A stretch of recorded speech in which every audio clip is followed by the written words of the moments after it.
Topping today's news, the Doctors Union and the Hospitals Authority reached common ground on a new industrial agreement. The Prime Minister says there will be no snap general elections. A 15-year-old male appears in court charged with murder, and a parent at a primary school on Andros calling for the removal of the physical education teacher.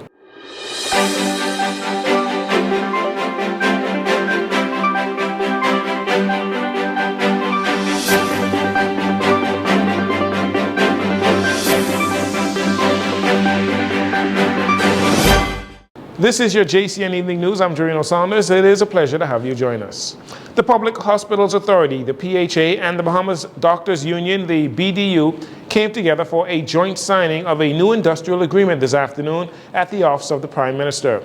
The Minister of Health and Wellness, Dr. Michael Dowell, was also present.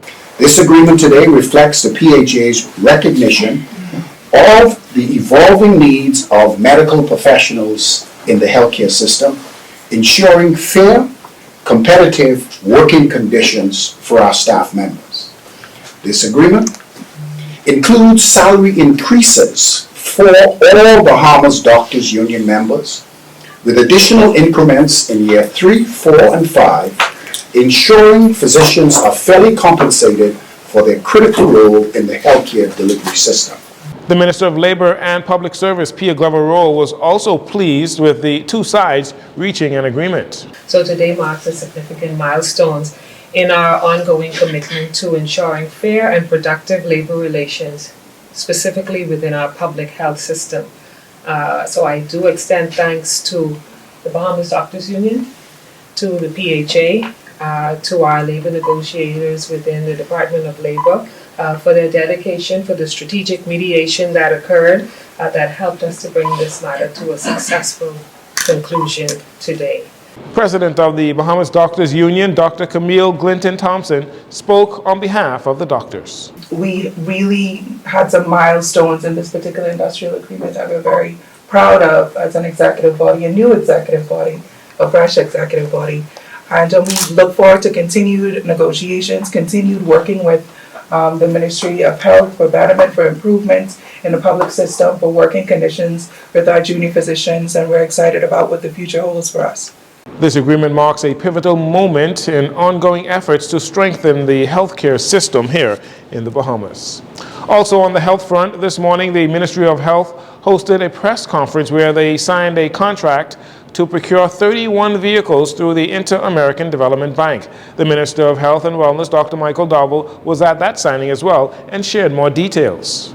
Today, we are signing 2 contracts to purchase 21 trucks and 10 SUVs. These vehicles will significantly enhance our service delivery throughout the public healthcare system, particularly in our surveillance unit and contact tracing. This project is funded by way of the Inter-American Development Bank loan facility and to strengthen our defense against the threats to public health. We are allocating these vehicles to assist with the process of quickly identifying, assessing, and responding to infectious disease and surveillance, particularly in our family islands. By improving our mobility in the Ministry of Health and our response capability, we find ourselves now with these vehicles in a better position to do so. Shirley Gale, the IDB's country representative for the Bahamas, expressed delight in helping the Bahamas' healthcare system in this way. This is indeed a moment that represents significant progress in this project that we have been managing with the Ministry of Health. And I was joking with the minister that a few months ago he gave me a stern warning. And so I'm very, very pleased to see that the teams on both sides have stepped up and have ramped up, and things are progressing substantially. These investments are going to strengthen the capacity of the health system to prepare and respond to health emergencies and disaster risks, including pandemics. Hopefully, God willing, we don't have another one. It will improve protocols and processes for care for non-communicable diseases, including hypertension, diabetes, cancers, which we know place significant burden on the population. It will also, the financing that we're providing, support and strengthen infrastructure through the construction and renovation of clinics in New Providence and other family islands. The grant was financed by the European Union. Today, police hauled a juvenile male and an adult male before the courts to face some serious charges. In the first instance, a 15-year-old male appeared in the magistrate's court arraigned in connection with a murder incident that occurred on Saturday, May 3rd on Williams Street. Police say it was shortly after 12 a.m. when a 31-year-old male was shot to death while sitting in a black Japanese vehicle on Williams Lane off Camp Road. It's near the Uriah McPhee Primary School. Two culprits, they fled the scene on foot. They were seen heading in a northern direction. It was the 28th murder recorded for the year. In the second incident, a 29-year-old was arraigned in the magistrate's court in connection with an attempted murder incident that occurred on Thursday, April 17th on Dorset Street, where two men were shot. One of them died on scene. The other was rushed to hospital where he survived his injuries. Despite rumors swirling in political circles and F&M leader Michael Pentard saying publicly he would not be surprised if a snap election was called, and more recently, PLP Deputy Chairman Obi Roberts announcing that the PLP will launch its 2026 election campaign at the upcoming Labor Day March on June 6. Prime Minister Philip Davis, though, said on Thursday that there will be no early election. I'm ready to talk of early election, but we have a lot of work to do, and we are executing our work. And I have still a number of things to get started before I call an election. And once they get started and on the way, then you can say election is imminent, but it's not imminent now. When the election we call is here in my heart, and I'll let that be known at the appropriate time.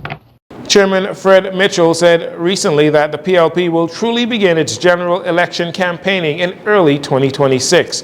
While the Coalition of Independents has already named 19 of its candidates, the two major parties, the PLP and F&M, have yet to begin revealing their candidates' lists.